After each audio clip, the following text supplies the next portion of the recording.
Hello. Welcome back to the Sex, Love, and the Self podcast, where we tell stories about our lives, our relationships, and connecting to our inner goddess.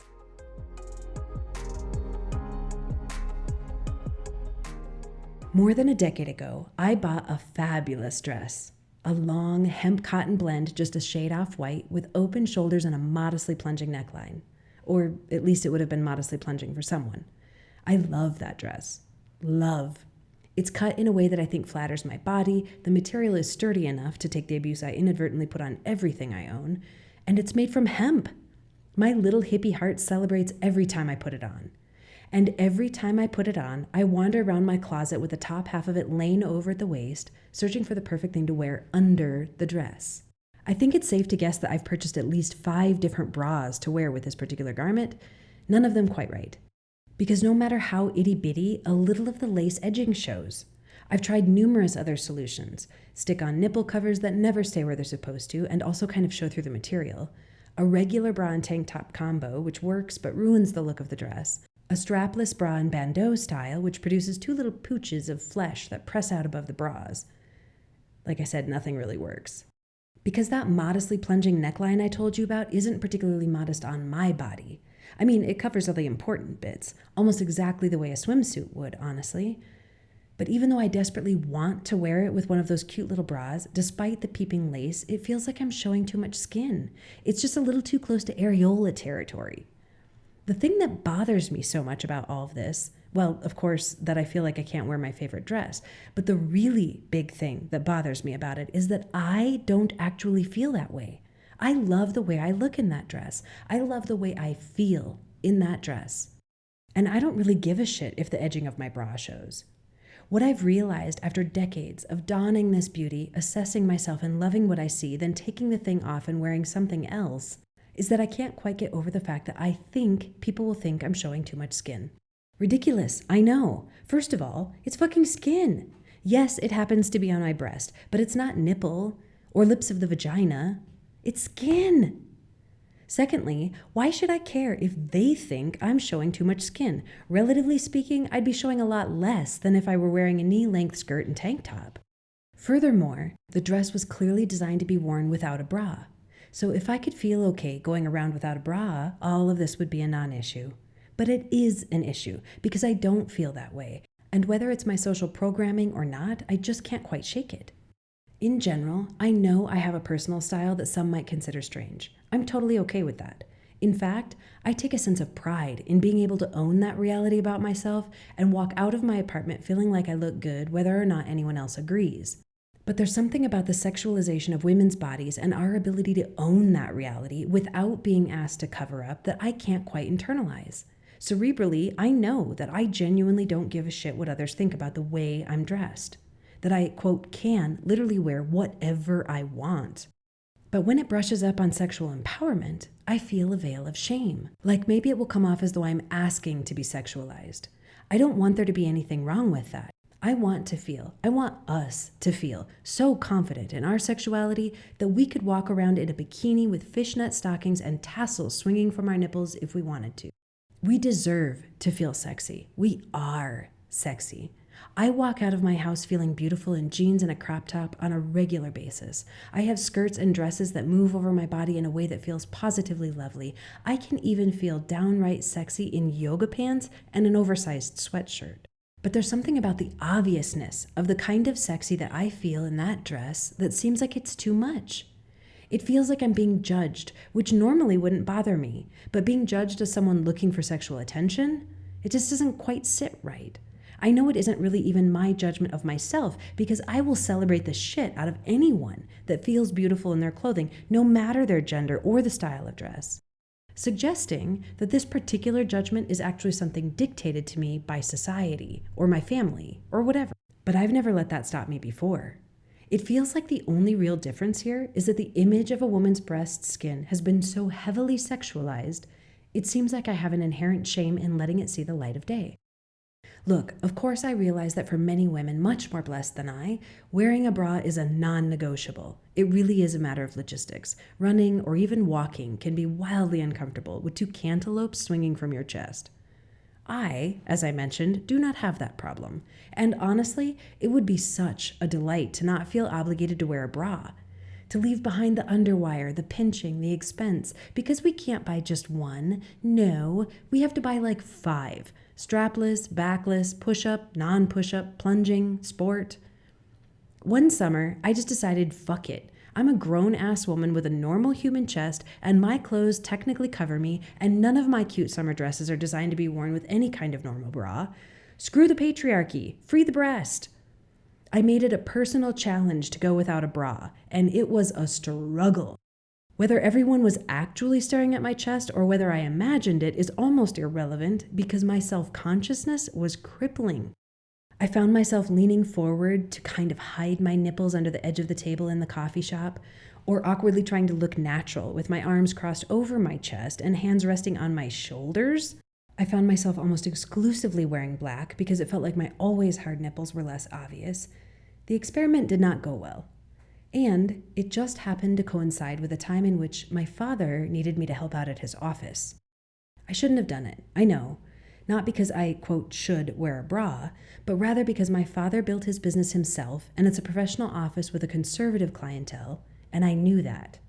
If I didn't want to wear a bra, I, quote, should have told him I didn't think it was a good idea. I didn't need to make my personal and socio-political statement in his professional home.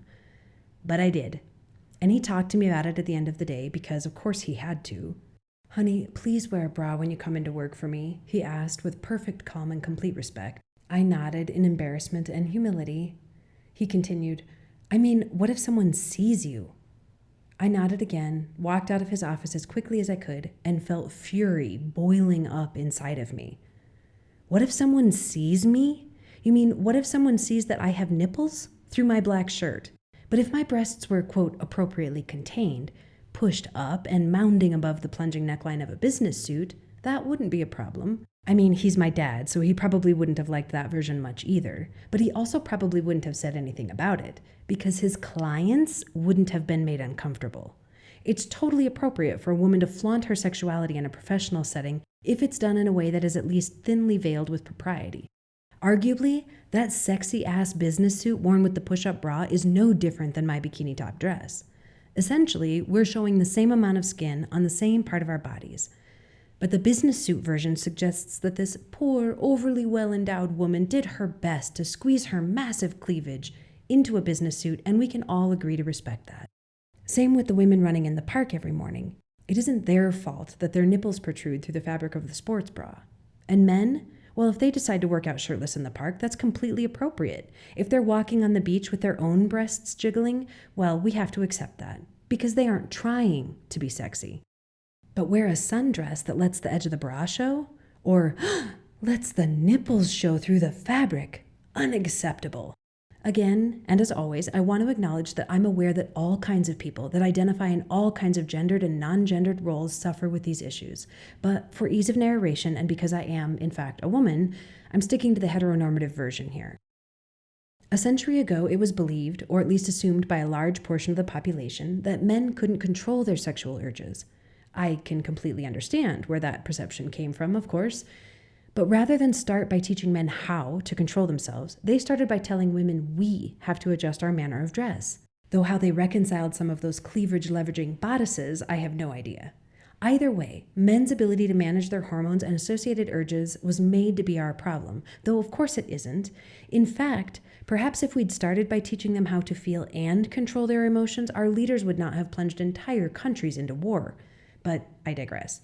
The point is, that antiquated belief system that was never actually true, or effective, as we've learned, seems to still be lingering in our collective subconscious. In the context of breasts and bras specifically, it seems a huge portion of the population still believes that the 2 lobes of fat attached to the front of women's bodies are dangerous and therefore must be constrained. Meaning, essentially, that I have to wear something under my clothes to keep other people from having a biologic reaction under their clothes. Personally, I'm thrilled by the reality that fashion is pushing the edges of comfortable society and embracing both the nipple and unmitigated breast movement. Additionally, I want to take a moment to acknowledge the work that a large percentage of the male population has done in learning to accept responsibility for their emotions and associated actions, acknowledge the hypocrisy, and support women in wearing whatever we want without taking our clothing choices as an invitation. Of course, there's still a long way to go, and unfortunately, the deeper issue still lingers. Because it's bigger than bras. It's gym memberships and diet plans. It's Botox and makeup tricks. It's hair products and compression under things. It's this idea in general that we have to look a certain way to attract, but not invite, attention from men. And that it's on us to fit ourselves into what we perceive to be their ideal of an ideal woman. Why do we do this to ourselves? It's consumerism. Yeah, but they wouldn't market and sell this shit to us if it didn't work. Not the products. In fact, a massive percentage of them don't actually work. What works is their ability to convince us that we're not good enough as we are, that we have to perpetually be living up to an ideal of beauty that is not only ridiculous, it's flat out bullshit. It's the patriarchy. Yes, I can see where that perspective comes from. I can empathize and even agree to some degree with the chorus of voices that pin this ridiculousness on men, on the patriarchy. But I don't think it's entirely their fault either. Because men, at least some men, have been telling us for years now that they like our big butts and that they don't care about cellulite and that they don't want us to wear layers and layers of makeup. They've been telling us they want us, period. Fashion designer Betsy Johnson once said, "Girls do not dress for boys. They dress for themselves and, of course, each other. If girls dressed for boys, they just walk around naked at all times." Honestly, I think, at least in part, it's us. Hang on, bear with me here. I'm not blaming us, women. We take way too much responsibility for way too many things as it is. But my dream for us is that we can take some responsibility for this situation that we're really all in together and empower ourselves to also take some control of it. Because I think the truth of the problem is that we buy in to the idea that we aren't good enough as we are, that we need to tweak or change ourselves, or at least our appearance, in order to be able to attract men. The thing is, in nature, it's the males who are beautiful. Lions with long flowing manes seek out relatively unadorned females. Birds with magnificent feathers clean the forest floor and then dance to attract an unremarkable looking mate. Male fish create astonishingly beautiful patterns in the sand beneath the surface, then twist and wiggle to draw the attention of the female of their species to their carefully crafted breeding ground. In nature, the females don't have to be visually attractive because they just are desirable. What if we started to think and believe that about ourselves? Because we are goddesses and we are desired, regardless of what we put on our bodies or how. I'm not suggesting that we stop wearing makeup or bras. Personally, I love a reason to get all dolled up once in a while. I love to wear a dress. I like the way my tits look in a bra. I don't think the products themselves are the problem. I think where we can take back control and responsibility is in paying attention to our intention. Not long ago, my friend Kira made the acquaintance of a well-meaning coworker over cocktails one evening. The conversation evolved to their relationship status when Kira confessed to her new friend that she was single and brinking on desperate. The woman went right to her clothes. "You've got to dress for the man you want," she offered. Sincerely intending to help, she suggested that Kira's sundress and leggings weren't going to attract the, quote, right kind of man, that if Kira wanted to date a professional man, she should dress in office attire. Startled and the slightest bit offended, Kira giggled and changed the subject as her face flushed red. This friend of mine is an athlete, a petite woman with big eyes and gorgeous hair, genuinely a beautiful woman by all accounts. Her manner of dress, I argued to her in her defense over the phone the next day, is irrelevant to the point. Though I understand what her coworker was getting at, men are visual creatures, and I can imagine it might make it slightly more likely that Kira will attract the attention of an investment banker if she's wearing a pencil skirt and heels. Although I would also argue that that theoretic man would be equally attracted to her in yoga pants and a sports bra. Although if her yoga pants and sports bra were stained, ill-fitting, dirty, littered with holes, or otherwise in poor condition, the situation might go differently. But it wouldn't be because her clothes aren't good enough, nor that she isn't good enough. There's a perspective that's shared by many that because it shouldn't matter what we wear and our value is not tied to the way that we look, that we shouldn't be putting any effort into that aspect of ourselves. Or, more abhorrently, that we should feel bad if we do put effort into it. Wait, what? So, societally speaking, we're supposed to make ourselves look a certain way, but we also can't try too hard? I know, it's fucking hard to be a woman in this world. I mean, it's hard to be a human in this world, but again, not my point. My point is that the message that comes with the idea that because it doesn't, or at least shouldn't, matter what we wear, that we shouldn't care about what we wear, is as much a problem as the idea that it does matter. What I'm getting at here is that I think what matters is our intention. Are we dressing or taking care of ourselves because of what we think others want from us? Regardless of what we're doing with our hair and clothes and makeup and bodies, I think the essential question is, are we doing it for them or for ourselves? When I walk out of my apartment building onto the street, if my hair is dirty and I don't have makeup on, even if I've brushed my teeth and I'm wearing my favorite yoga pants, I don't feel great. I feel a little gross, if I'm honest. And that's the crux of all of this. It's the energy, our energy. And that's where clothes and makeup and haircuts and shoes and everything else have power. Not because they make us look a certain way, but because they make us feel a certain way. Our clothes can be like armor for us. So can makeup and the perfect haircut and our favorite perfume. The way we take care of ourselves can help us to feel like the desirable creatures we are. They can help us to battle back the messages we are constantly receiving about our ineptitudes. Because regardless of the shape of our bodies or the style of our clothing, when we can go out into the world feeling beautiful, we can also feel more free to be ourselves, to shine. Knowing that we are incredible, sensual, highly desired creatures means that even if the person sitting across from us on a date isn't particularly interested, it has absolutely no bearing on our sense of our own worth. The thing is, if we don't love ourselves and love caring for ourselves, we're putting out the energy, the message, that we aren't valuable enough to care for, which could mean that we'll end up with men that don't necessarily value us because we don't think we're good enough and we're too overwhelmed to give ourselves the energy and care we deserve.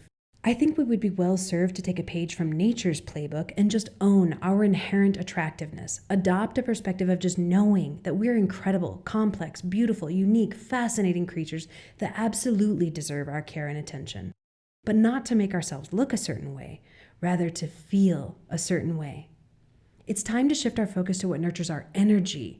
Isn't that really what we're after anyway? Isn't the real goal to attract a partner or even just a friend that will see the magic in who we are and not the way we look? Don't we want to find energetically compatible people with whom to share our lives? That's what really has the potential to last anyway. Giving ourselves the love and care we would give to others reminds us that we're worth the effort.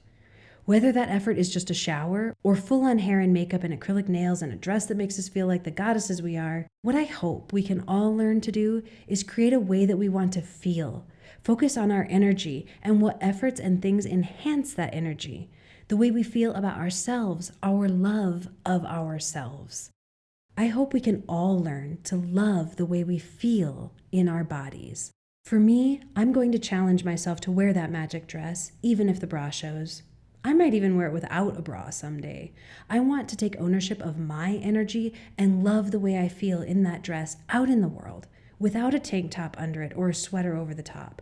I hope we can all do that in whatever way we need to show the world that we absolutely get to walk around looking sexy AF, and there is nothing in the world wrong with that. Social stigmas persist if we participate in them. The patriarchy and consumerism and other people's judgment win if we give them power.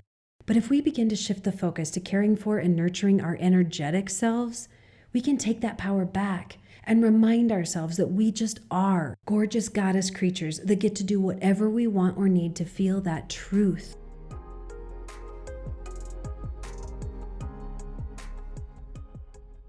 I hope you have an indulgent, pleasure-filled week. Join me next time for more stories about navigating and enjoying the ridiculously beautiful gift it is to be human. If you liked this podcast, please remember to subscribe and consider supporting us on Patreon, where I'll share the more intimate stories, the deeper dives, and explore how we can love ourselves and our lives more through these experiences. Learn more at patreon.com/Jacqueline Lene.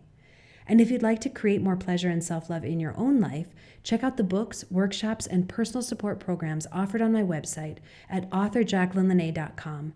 That's JACLYNLANAE. Thanks for listening.